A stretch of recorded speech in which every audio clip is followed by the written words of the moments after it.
I didn't take my camera with me, stupidly, but have just been rolling some of these bigger chunks of wood down the hill.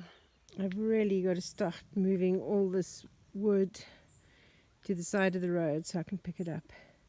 But I just want to check on this other beehive over here.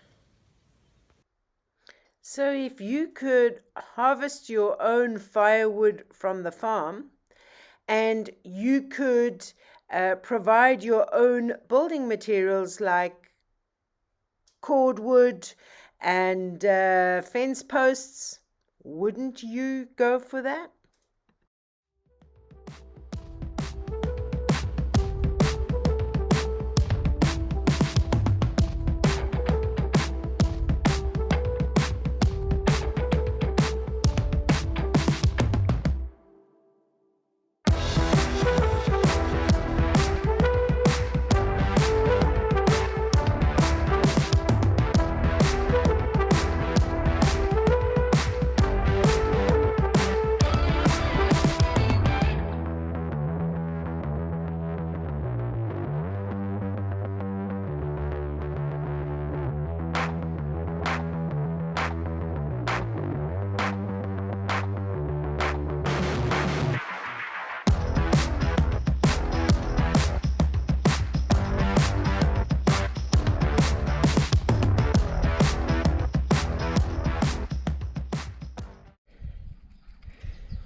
Not sure where the dogs have got this poor duck from, but they're pulling the stuffing out everywhere again.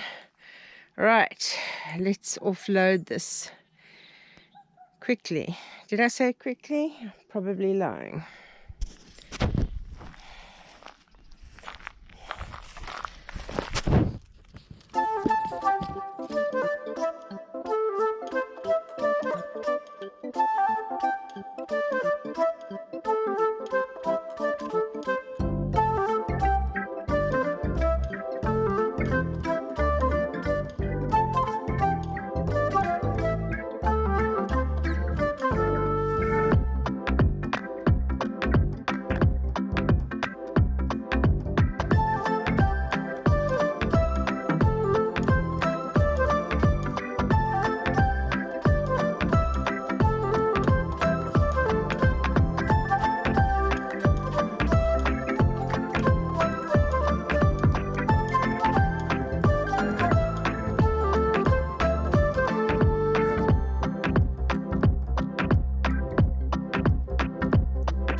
Time to collect more acorns.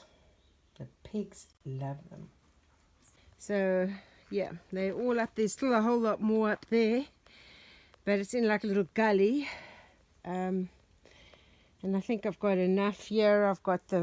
I've rolled them down this little hill, and they're all in the road. So I've got to gather them now, load them into the car. Oh, these pine logs are heavy. I've put a couple in, but my back is breaking and I'm not singing the lumberjack song today. I know I said I was done, but this pile, these long pieces, have been here lying on the side of the road on this embankment here for over a year now. It's still what Luke cut down last year. But look, I have a war wound.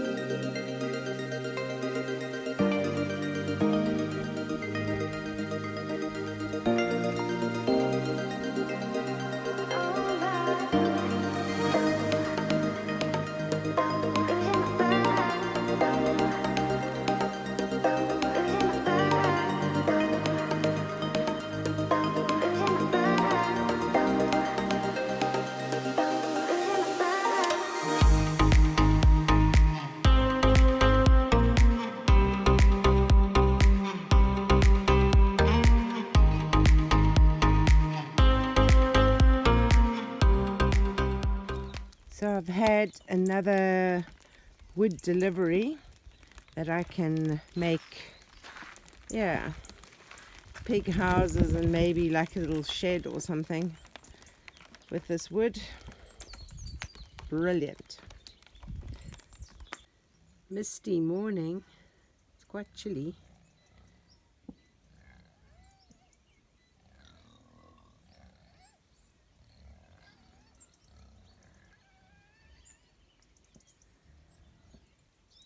Yeah. Inverter's beeping because obviously not much light coming at the moment with this mist. It's amazing how everything becomes so lush and green here. Look at this. I've pulled out beetroot and turnips, but squash is going ahead.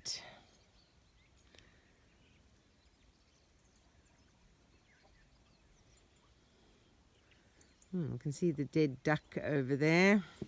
the toy that they have been messing around with. One of them, there were 2 ducks they brought. Not real, of course, just fluffy toys.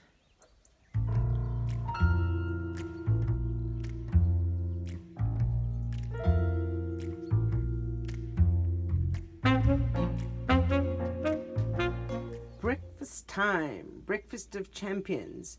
So they've got in here, they've got their pig nuts, they've got some corn, and they've got a little bit of pumpkin, carrot, apple, and cabbage. I try and give them a very balanced diet. So Oreo's pig house is going to be strengthened now, and they've put in this big thick concrete slab over here with a post in, and then they will attach that gate again. That's the gate that he got off to make it much stronger. We've just taken this little piece of fence down, and that'll be put back attached to that post, so it'll be much stronger, and when Oreo goes back into his pen, he'll have a nice solid house and he won't be able to get in, because the electric fencing definitely works, because both Walter and Rickard accidentally touched it and found that it's quite powerful. Pigs could have told him that. Yeah, so that's the plan. That's what's happening over here. That's going to be much stronger. We're going to put boards on the sides of the pig house as well, to also just protect it a little bit more from the elements. It was nice in summer. It was more like a shade thing, but now in winter we need to make it a bit warmer.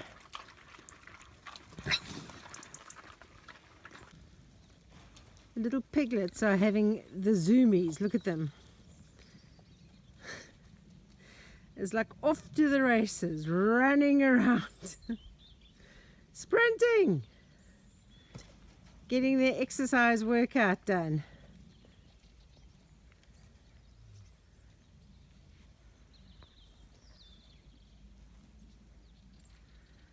Off to the races.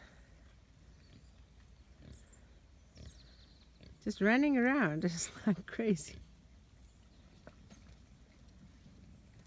They run quite fast, the little piglets.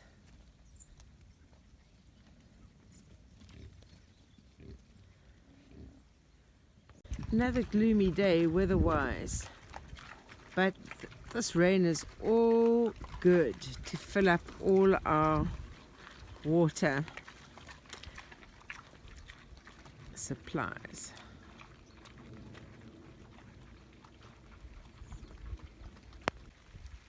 So these are the 2 new piglets that I got, that I bought from the other breeder in Portugal. So this cream color one, she's a female, and I'm calling her Caramel. And the little male, he's two days younger than her. These are 8 weeks old. It's hard to believe because they're the same size as my piglets are that are 4 weeks. But the little male, on the other side, he's like ginger and black. I'm still trying to think of a name for him. I had thought about Wilson, like from Wilson's Toffees, but I don't know if he is a Wilson. You can see the other piglets in the house next door. They accept them sometimes, and other times they push them away. Sometimes Cocoa Pop ignores them, sometimes she chases them. But hopefully, as they get like the smell from the other pigs in the straw, and I've got 2 houses so they can keep warm over here. I was going to put them in their own pen, but I thought they're way too small to go into their own pen, so I've put them in here. They're eating. I fed them separately as well, so they haven't even finished all the food because they were eating with the others as well until Cocoa Pop chased them. But yeah, if you can think of a name for this little male. I know he's so tiny. I was thinking maybe even like Tiny Tim or something like that. I don't know. I'm here at the entrance this morning, going to load up this wood, which has been sitting here for a while. While I'm feeling strong this morning, I'm going to start loading these logs in to the van.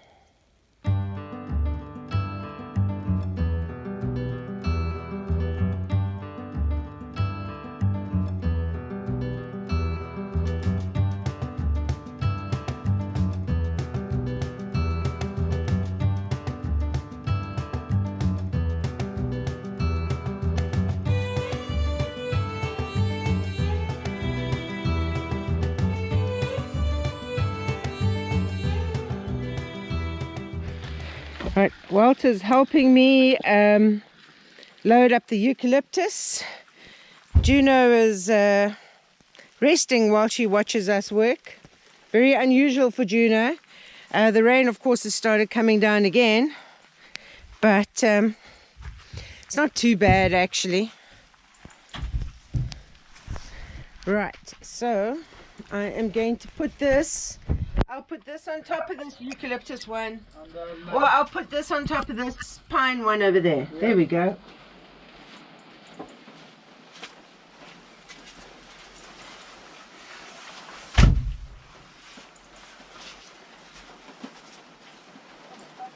Yeah, that's the downside.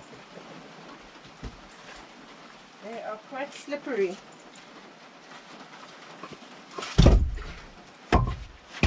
Let me fill up the side here first.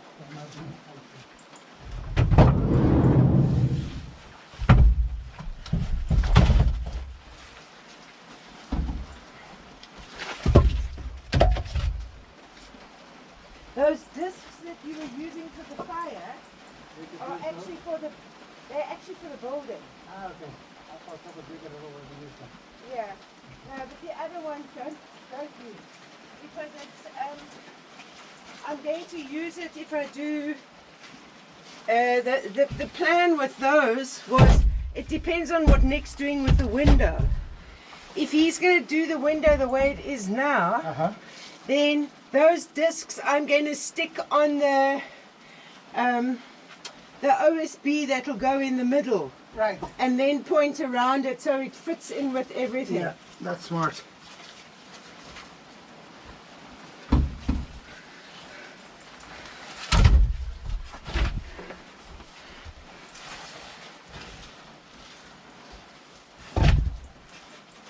It's so funny, the little ones are super light and then slightly bigger, they start getting heavy. Yeah, they get quite heavy. I can't believe how slippery they are. Very slippery.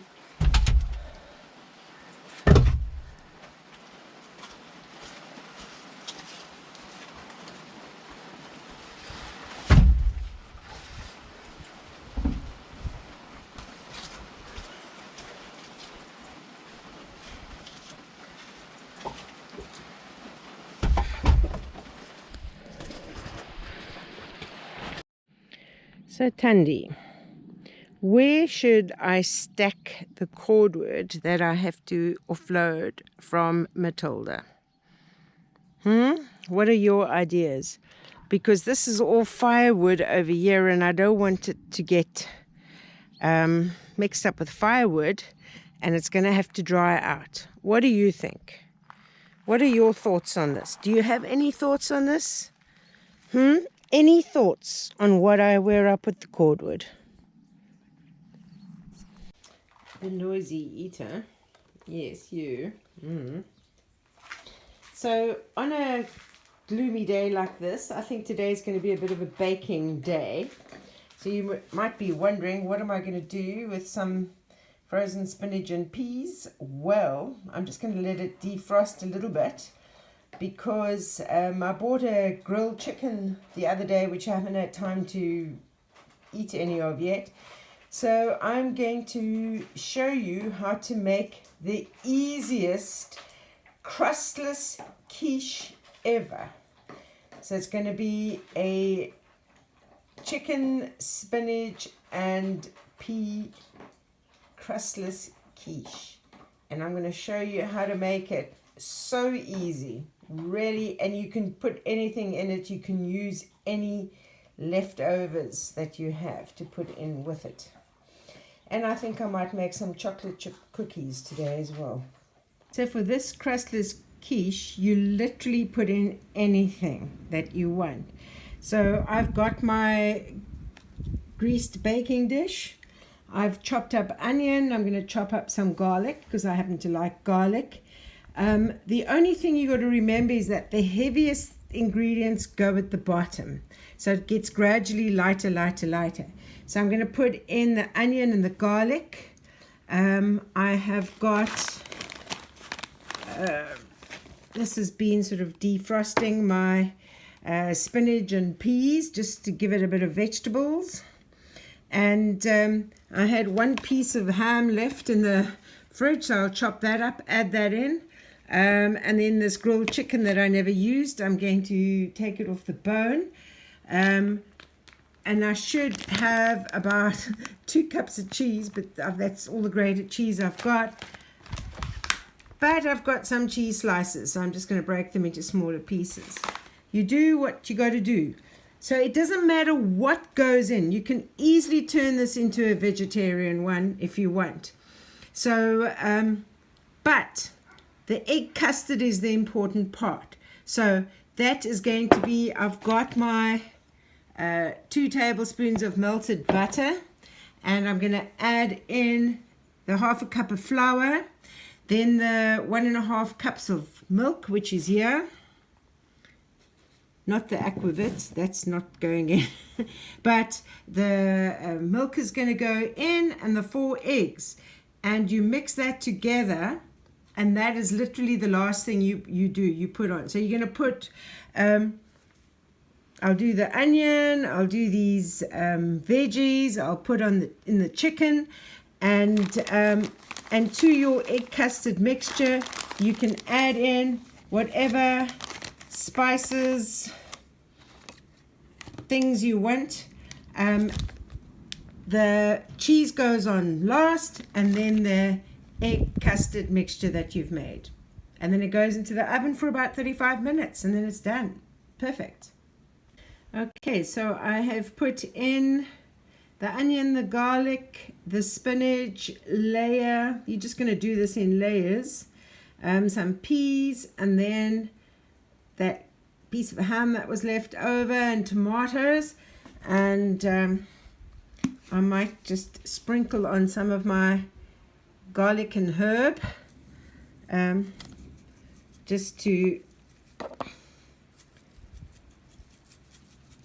give a bit of flavor on this layer, but the other spices go into the egg custard.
It's out the oven.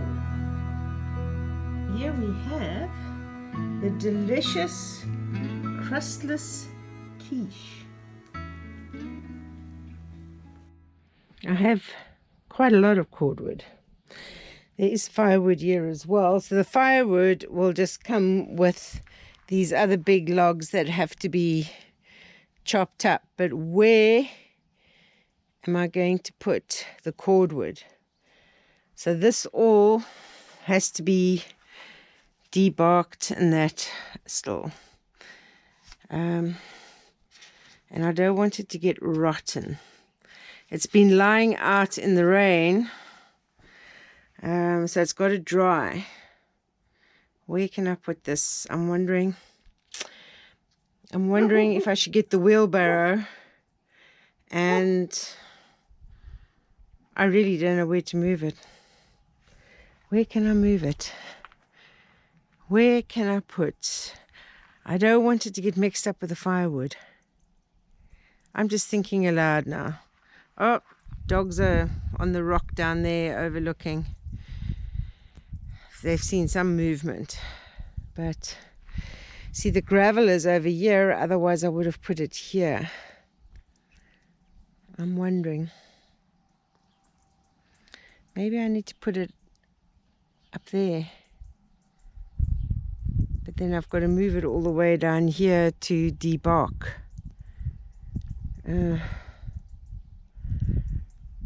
Maybe it must go there. I don't know. So I just went and collected these. I think this is the remains of some old door. It's quite rotten. It can't really be used for anything. I've collected that on the wheelbarrow.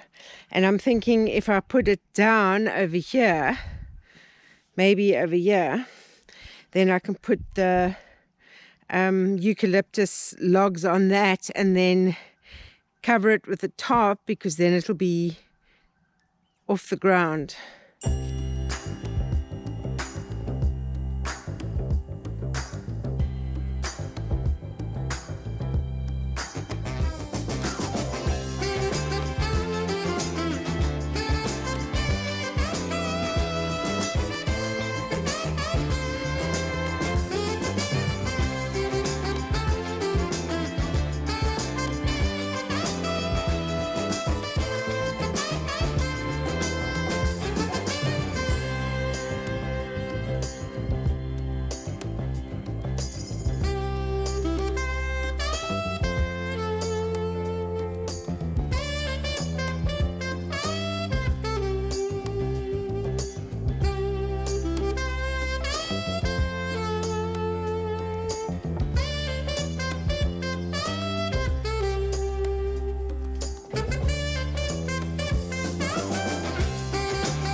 Right, I've moved quite a few of them out. I've been stacking them like that. Seems to be working well. To get the others now, I need to remove these really very, very heavy pine logs.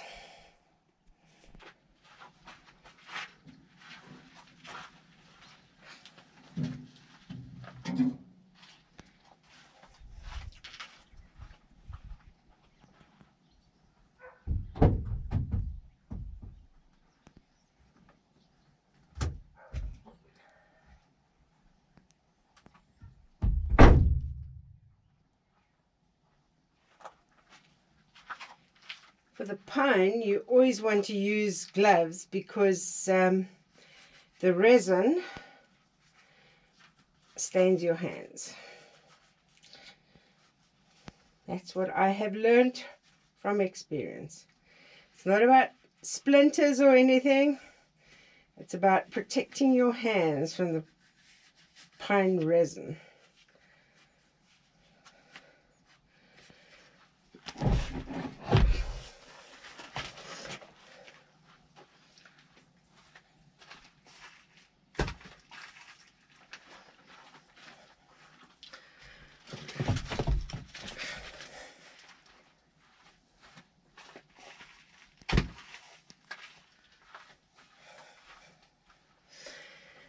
Oh my goodness, this is this one. Oh Lord. Oh.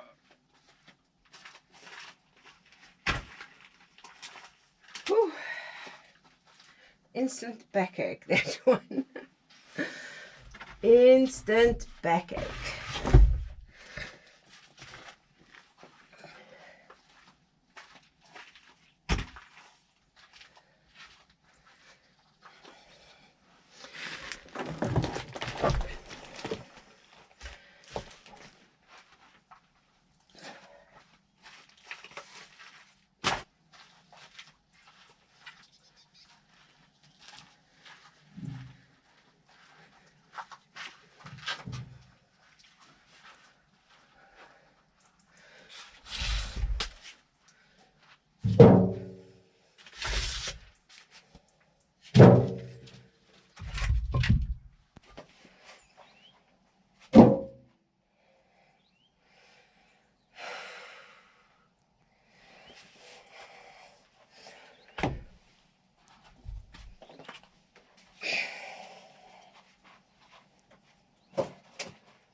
Angie is doing her mushroom rock impersonation with mushrooms. Mushroom rock with mushrooms. With mushrooms. Because Beautiful bluets there. A couple of little puffballs. So yeah, excellent. Well, there's like mushrooms everywhere. Amazing. But like the porcini ones are not easy to find though. That's the thing.